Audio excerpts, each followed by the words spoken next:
moderator seat, we have Mr. Avinash Kumar, Chief Digital Officer, Lighthouse Learning Group. Welcome, sir. Our panelists for this session, Mr. Manish Kishore, Global IT Head, CIO, Wockhardt Ltd. Mr. Vivek Zakarte, Leader, Data Services, IKS Health. Mr. Avinash Verhal, Chief Information Officer, Katonic.ai. And Mr. Prasad Pudipedi, Head, Global IT, Hafele India Private Limited. Ladies and gentlemen, can we please put our hands together for our esteemed panel, please? And now I will hand over the further proceedings to Mr. Avinash. Thank you. I guess this being an evening session, I see the participation to be a bit low. Hope with time we pick up. But rest assured, for the participants, our goal is to make it as interesting as possible, and also if each of us can take a couple of ideas back that this is how we can implement the topic in my organization, I think we would all feel successful. Yeah? So with that, before starting, I would like to do a panel introduction. We'll start from myself. I'm Avinash. You heard. I'm leading the technology in Lighthouse Group and have implemented different aspects of technology in India and abroad. Manish? Yeah, hi, good evening everyone. So I'm the global CIO for Wockhardt. Wockhardt is into pharmaceuticals across the globe. We have manufacturing and other units there. And primarily in terms of AI ML, I think we have a lot of projects that we'll be discussing it shortly. Hi all, so I'm Vivek Zakarte, I'm with IKS Health. I'm as a Chief Data Officer, and IKS Health is a US-based healthcare company, and it's a Lighthouse Learning Group. So we have almost more than 5,000 employees in $6 million network. Hi, I'm Avinash Verhal. I'm the CEO for Katonic. Katonic is an Australian startup firm involved in operationalizing AI at scale. So we have an open platform for AI deployment, which is agnostic, open-ended, and across any domain. So that's what I'm a friendly face in the CIO collective. Thanks. Good evening, everybody. My name is Prasad. I handle the global shared service center for Hafele Group from India. I manage enterprise applications. AI is a new subject for me. I come here to learn from our co-panelists, and I would share my thoughts on whatever I have studied, not worked practically per se on AI, but we are just taking baby steps. We are on that way. Thank you. Great. That's something great. We do have representations from different industries, the facilitators or the service providers who are helping us build AI ML platform, and also the users community who are at different stages of the users. Hope we all would be able to do justice to your time. So, coming to the topic, today this session is to deliberate on AI, ML, and how DCIM is changing with time. So let me start by a quick poll. How many of you think that you are not using AI or ML?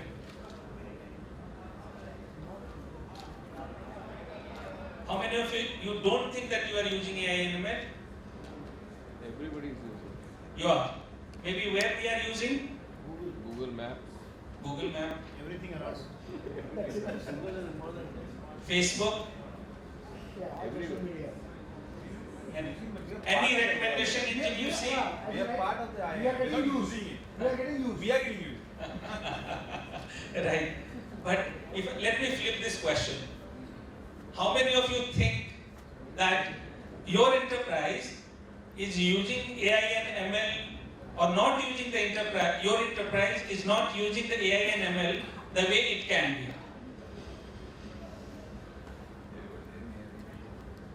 Right.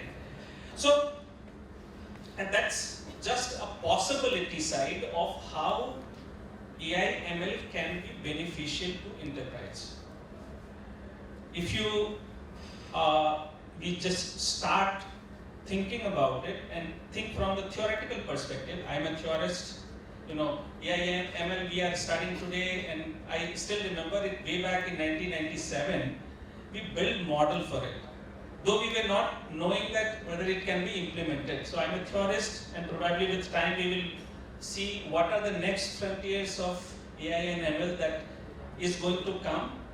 But let's start. I guess the first question in an enterprise right now is, how can I use that?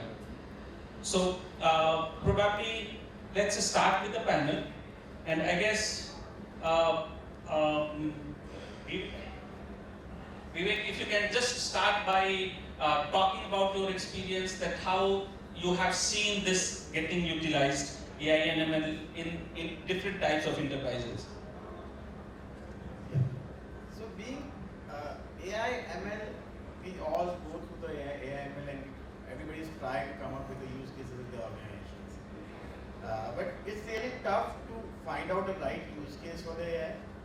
And you need to build a proper team who can handle the AI. So it's not about that you can hire one person for AI and they can implement it for you. You need to have a team where people have background from a data engineering and come from a data quality and then data scientists. Once you have the proper data and it's on a proper platform, one single platform, where these data scientists can leverage your KPIs and your dimension facts, what are useful and what can give the ROI for that. Like one example is this is the healthcare, but before that I was with the BFS industry, where we have implemented one use case in general insurance. And in general insurance, basically whenever your car hits or get accident, you go for a claim. And when customer go for the claims, it will take 25-30 days. So we try to build one application there where just customer client come to your mobile application. They need to just, whenever the accident happens, they just need to upload the pic of the accidental part. Suppose the accident is on the right side of the bumper of the car.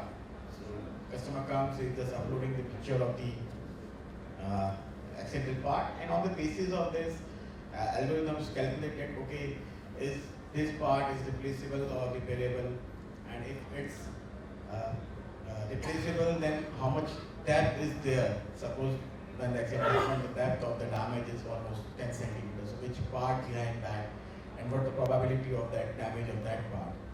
And once that's there, then on the back end you need to build inventory of all the parts of the car with the models, and again you have to refresh that inventory in next every 6 or 3 months quarter based on the new models comes to the market. So once you are ready with that, then it automatically calculates, automatically calculate how much damage happens, and it can give it to the output in 180 seconds or 120 seconds. Suppose it can show that okay, the damage is right now 10,000, and it's now up to the customer that they want to settle it at the same time, or they can go through the process also. But again, sometimes it's very tough for us also and for the insurance companies also, that if probability that if the algorithm is not correct, it's accurately, then they can go on a loss. Or if the customer still not satisfied, then again they go with the process. So when it comes to define the ROI of that particular model, it's very tough to show output to your management in the next 6 or 1 year time. It will take, people need to adapt that application that okay, this is the right application for us at the same time, as well as efforts of the organization to settle the claim. So this is the one example we had done, but yeah, again, it's a successful use case now. Most of the people are using in India. Again, another example of the telematics where you install instrument in your car, and which can see that how is the pattern of the driving, how are drivers, the way they are driving, how much brake they are applying, what the speed of the car, and based on that, you can calculate that okay, this accident of this car, chances of accident of this particular car is more higher than other car based on the pattern. But again, it's very tough to implement in India. It was a successful use case which we have implemented in Australia and UK, but again in India, road conditions are really pathetic. So it's really tough if you come to implement in the on the Indian roads. Great, that was insightful. Now, thinking about from enterprise decision makers, I guess we would be enlightened if, Prashad, if you can talk about what are the broad benefits as a leaders, as a decision makers should think when they think about AI and ML. So, if you look from the usual business lens, any and every project are looked from certain angle or certain end benefit. What's your thought on the likely benefit of artificial intelligence in enterprise? Yeah, the benefits of any project are always looked at in terms of what it brings to the customer, end customer. Any organization looks at or the top management, if it is customer centric, they would always see that whatever investments goes into technology, how does it benefit the end customer?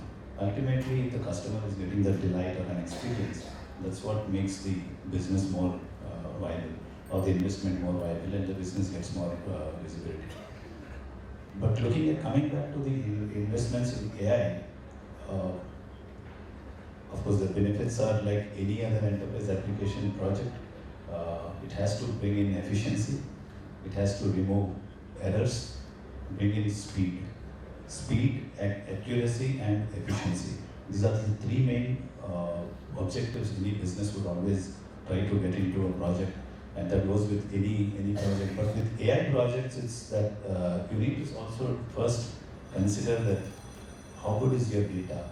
Just embarking on an AI project without having a proper data strategy in place, your AI projects, any organization's AI projects are going to not be successful.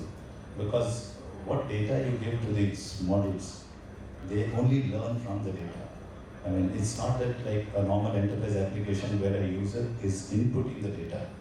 But this AI systems, AI models need the data from these enterprise applications, a historical data, a substantial amount of data to process and give some insightful outcomes.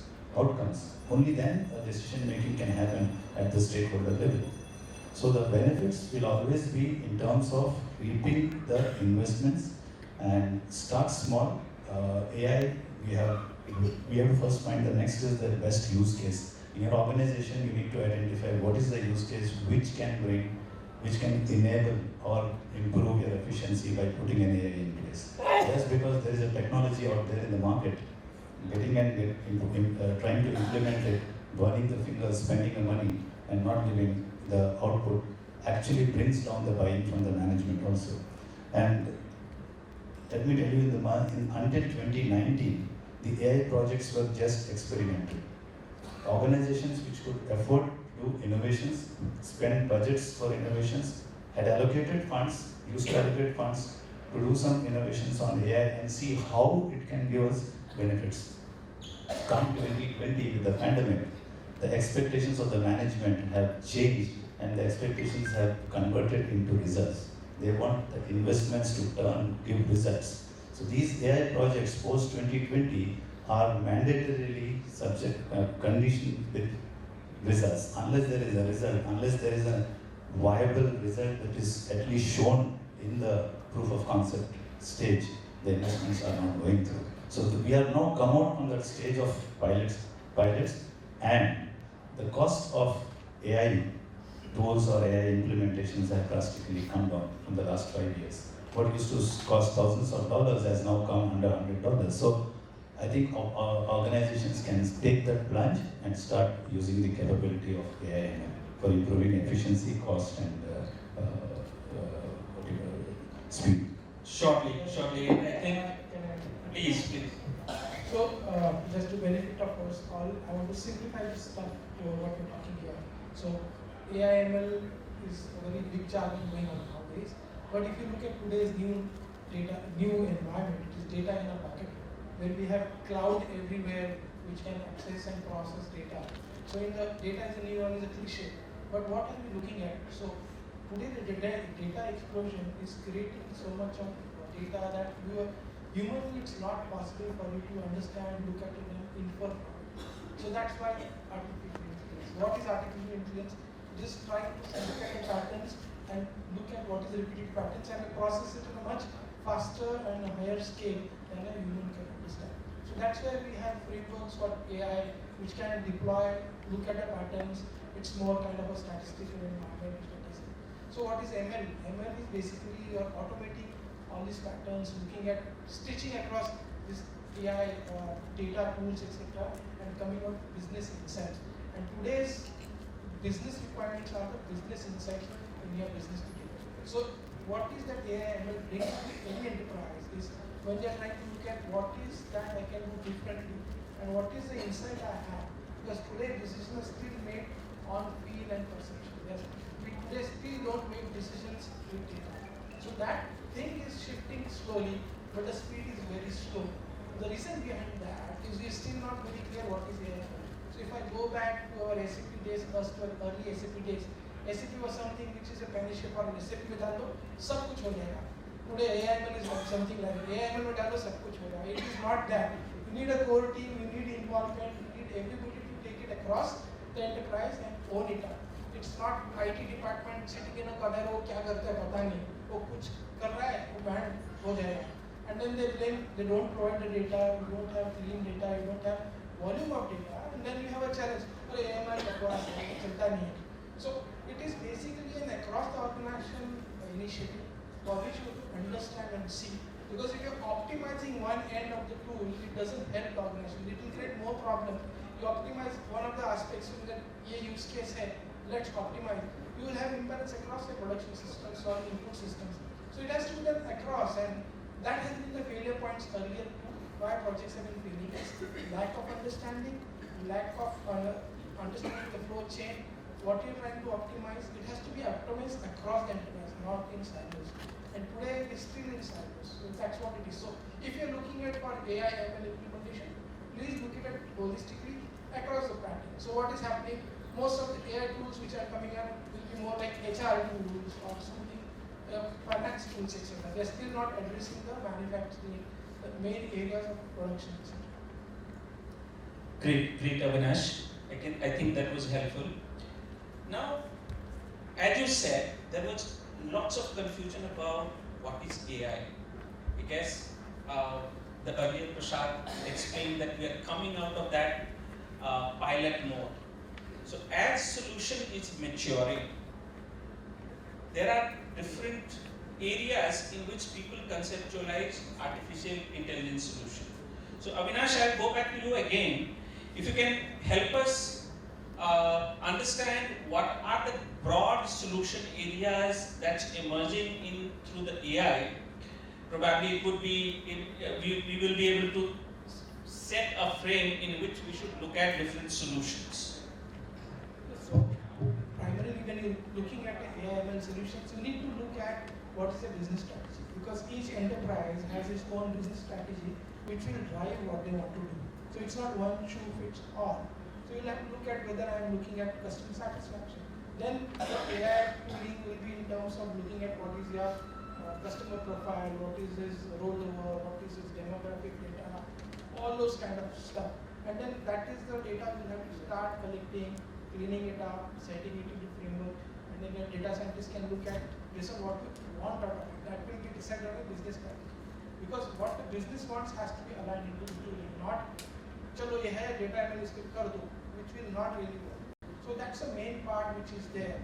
And you can look at optimizing customers, you can look at innovations, you can look at workforce optimization. It basically will bring in optimization and productivity where you want to focus on. And that's why. And especially in today's environment where everything is distributed, everything is on various versions, identifying and looking at whole thing at one. I could recollect my childhood story. We are seeing an elephant, somebody is looking at the ear, somebody is looking at the trunk, and they're describing, but nobody is able to look at the whole elephant as such. And today AI is something like that. And to add on that as the usage area, one of the newest fields of I think the next level is the computer visioning of AI space, which is more looked into from the safety and surveillance perspective. This is one of the most advanced and really upcoming area, which is mostly used by the theme parks, especially in the US, where they are very, very concerned about the customer or the passenger safety. So these organizations are spending a huge amount of money in analyzing the visual images from the visual world, visual images and videos, and then giving real-time analysis of the situation, how the passenger is behaving while on a ride, and is it already violating their safety standards? Because if something happens to the passengers or the customer, the guests, the image, the park's name will be spoiled. So they are investing heavily in those technologies to get a real-time feed on how the behavioral patterns of the people around. For example, in the football stadiums, nowadays you have video, computer visioning is happening. Coming since we are on the DCIM topic, in the data center infrastructure management also, computer visioning is very prevalent, very useful to detect any intruders inside the main halls, server halls, by using the computer vision and then looking at the movements, whether his movement is a suspicious movement or a normal operator who's going to do a genuine work onto the server rack.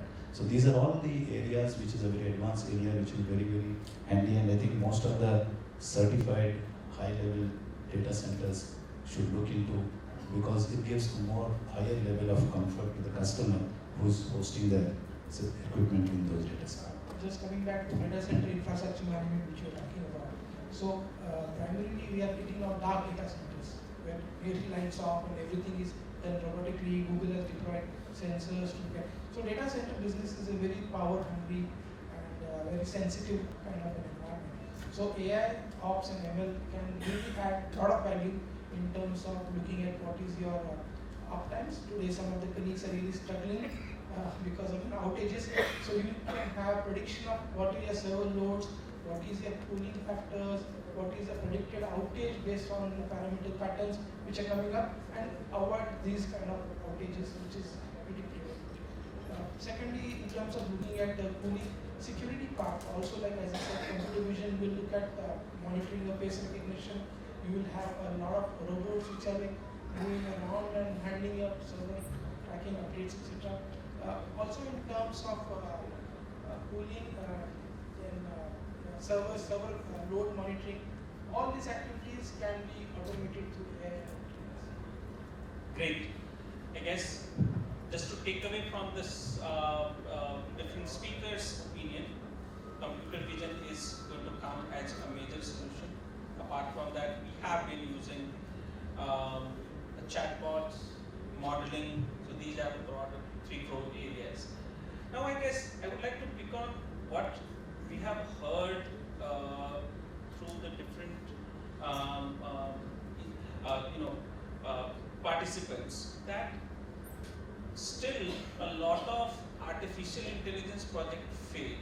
Let's spend some time to understand that why do they fail. I guess let me start with Manish. Manish, has your organization done any project?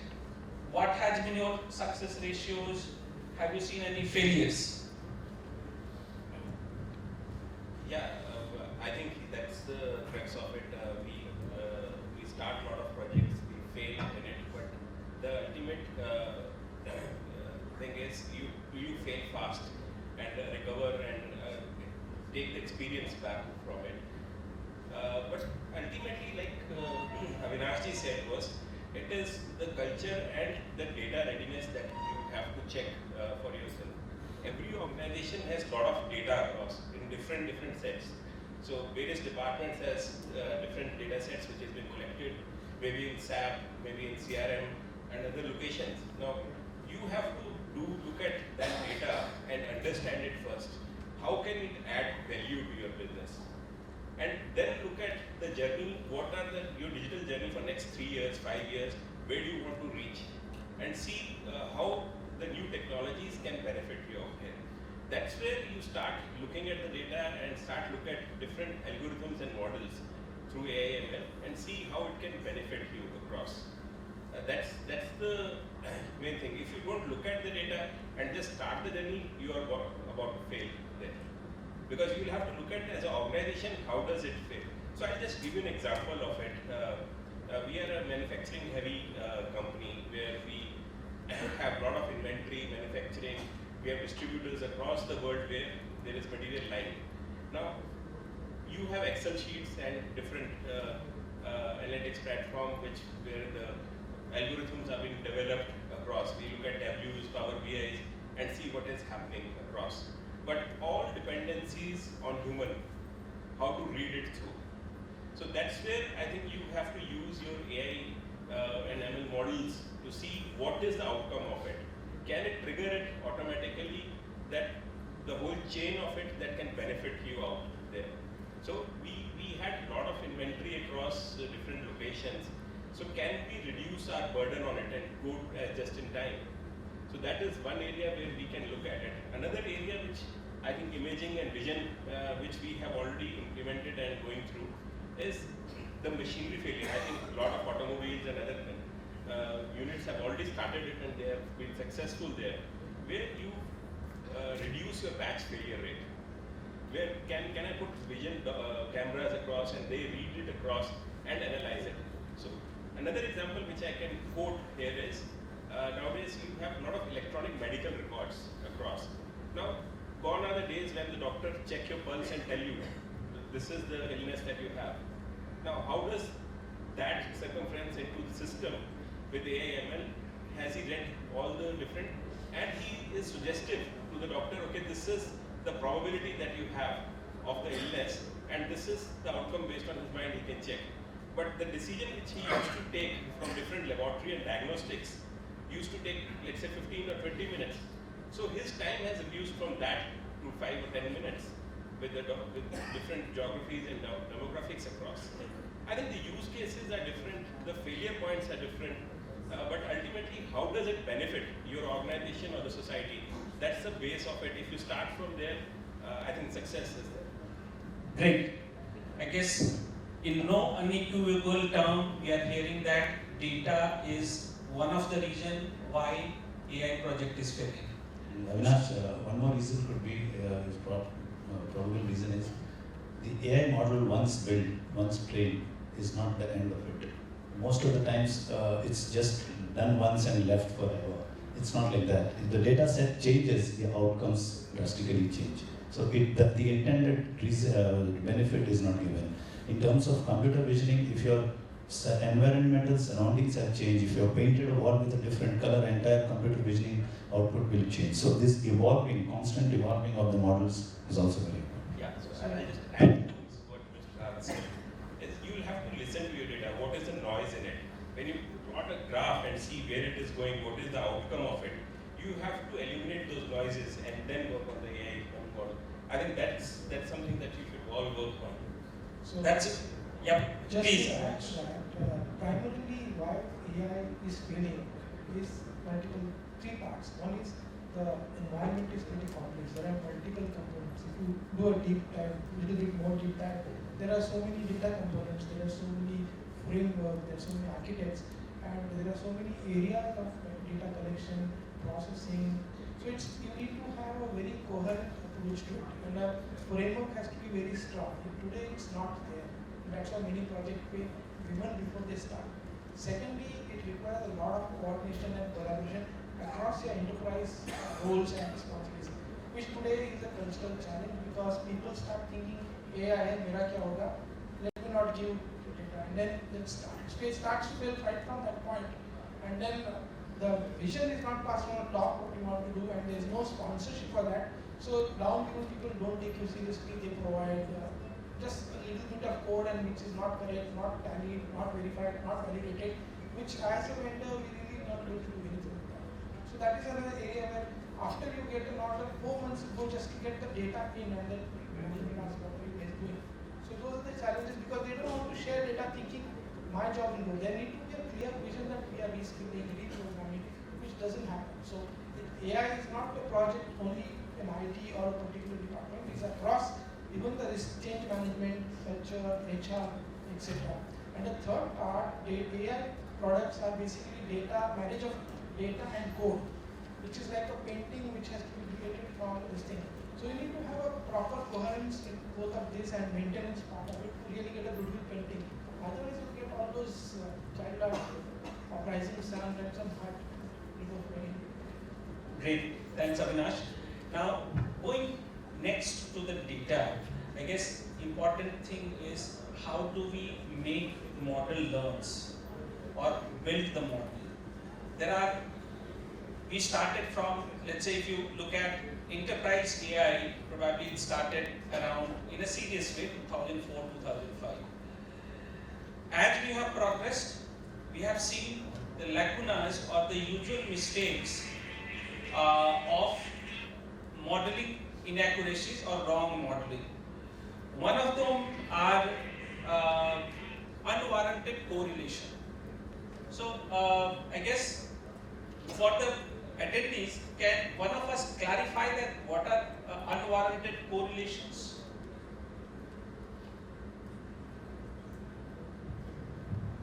Yes, so very rightly pointed out that the data modeling should be a right kind of thing. But if you can see, I give you one example of an Indian general insurance where you don't have a KYC.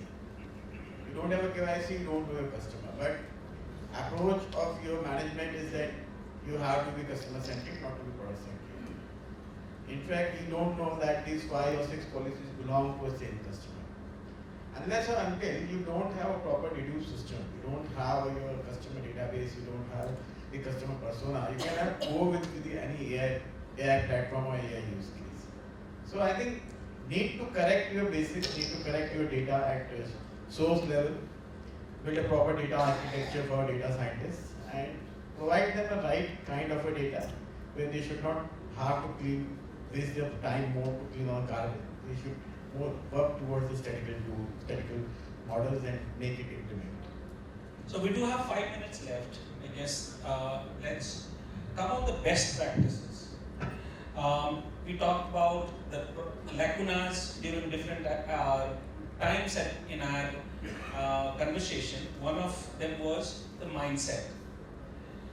So have you guys got a chance to see that yes, this is the mindset change needed and successfully achieve the mindset that is needed for a successful project? The mindset is there to get the best out of the technology. But how to get it, what are the efforts to put, that need to be put even including the business and the technology teams is what is normally missing. And it's always like a decision or a urge, I would say, that if you do deploy this technology, it would do wonders. It would give us do some magical numbers. But the mindset is now changing after the maturity levels have gone across the industry, also among the business people, and then they also want to go work or work along with the technology teams to come out with proper business cases, do a due diligence, do a proper homework, and say, yes, this is where is the pain area, and we want to get this derived out of a best technology. Great. Last question. Yeah, probably I'll give you one question on a different area. I guess to make it simple for all of us, is there any recommendation of tools or methodologies that we should follow to make which is emerging as a best practice in this area? So primarily, I would say you need to have insight-based delivery. That's the enterprise culture you should incorporate. you should boost innovation, and third part is look at your compliance and regulatory stuff. These are the three best things, or best practices you need to incorporate in an AML project and across the enterprise. So that's where you can focus and drive your energy. And lastly, you can always come to Katonic. Anybody else? Standardization of your processes and adopting the best practices across the market and not reinventing will give you a speed and also the benefits, and so live with the tagline of AI, which gives you better speed. So standardization, if you try to go on customizing it to your business process, not changing your age-old legacy business processes, will not also give you results. Yeah. So just the last point here. I think you said don't reinvent the wheel, and since it's a data center summit that we have, I think adopting various tools that are available in various cloud service providers in the marketplace, which is a kind of a no-code drag and drop. At least to begin the journey, I think we should start from there. And once you are mature, then probably shift the hands there and do a POC there at least to begin with, so that you know it's a low-cost kind of implementation where you see, okay, what is the model being developed and how it has to be moved forward. Great. Vivek, any last minute thought on this? Yeah, so I think you should not, you should explore the vendors and partners available in the market if you are not an AI company. Because it's not make any sense to invest heavily on the hiring AI people in your organization and tools and then build them out. It's better if you have expertise in the market which they are already providing the services. So hire them and use the services. So it's go hand in hand with the partners and implement a better use case for them. Fantastic. I guess as a panel, we tried covering different aspects of artificial intelligence. And thanks everyone. I guess it would, and I hope that it was beneficial for all you all. Now what we'll do is open this platform for questions. There's time for 2 questions only, so the first 2 hands have already been up here. Can I please have the mic brought out? All questions. Quickly, I'd like to have the mic here. These 2 gentlemen. Right.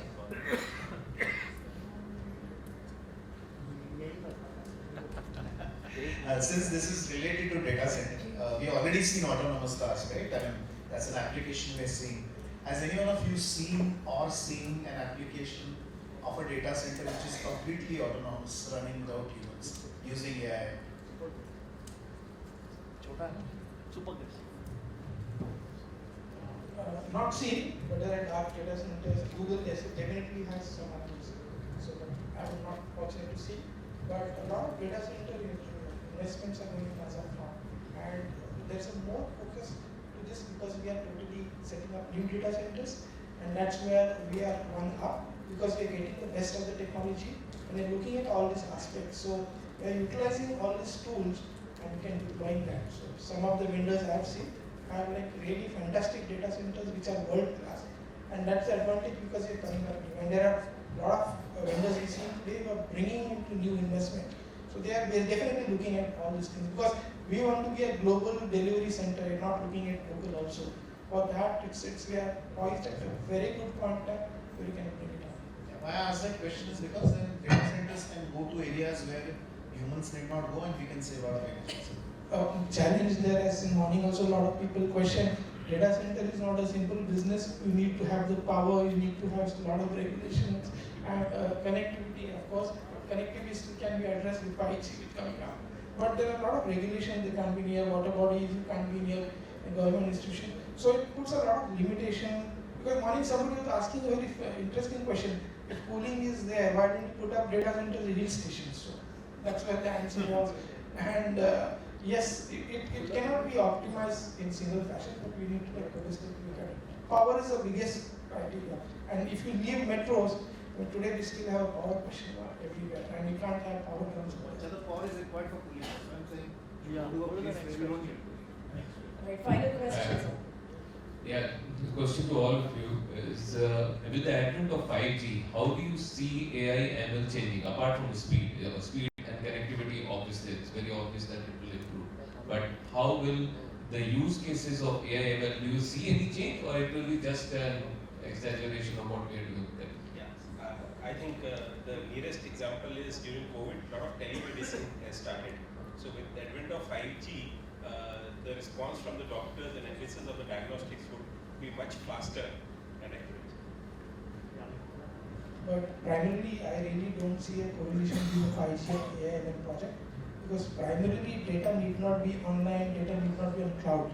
If your data in a pocket today, storage has gone up so high that you will definitely need data in an environment where you experiment and do stuff. So it may come in at a later point of time when you are operationalized across the enterprise. But by that time, we'll have enough fail-safe and connectivity put into the place. So if you really ask for AI project, you really don't need a huge connectivity, huge storage place. If you have a quality data, limited data, clean data, relevant data, you can do AI pilots and projects in a small scale, and then you can experiment it. All right. Yes, please. And for the image visioning, computer visioning and image processing and video processing on DCIM cloud solutions, your answer is right, that 5G will play a very big role there to get the data streamed and processed and streamed, the outcome streamed online. So 5G will play a very big role, but still it will have, and the DCIM tools which are online, whichever data centers want to use those for image processing, that will really help.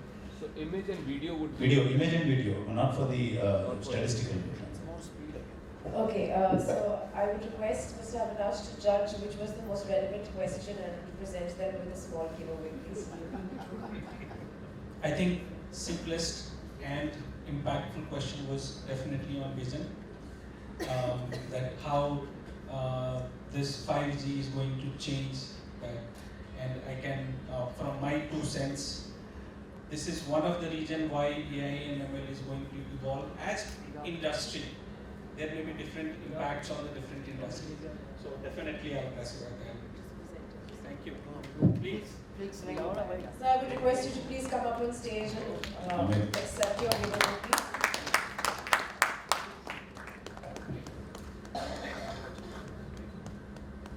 Thank you so much. May I now request Mr. Avinash to please present a memento to Mr. Manish Kishore, Global IT Head CIO, Wockhardt Ltd.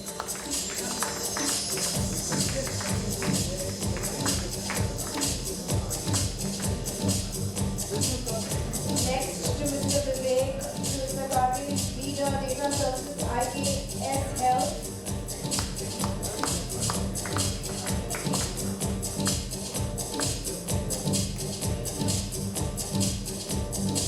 Next to Mr. Avinash, Chief Information Officer, Katonic.ai.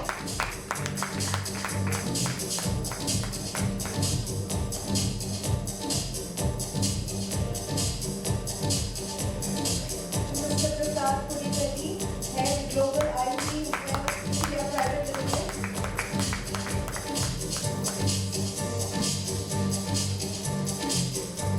And now I request Mr. Manish Kishore to please present our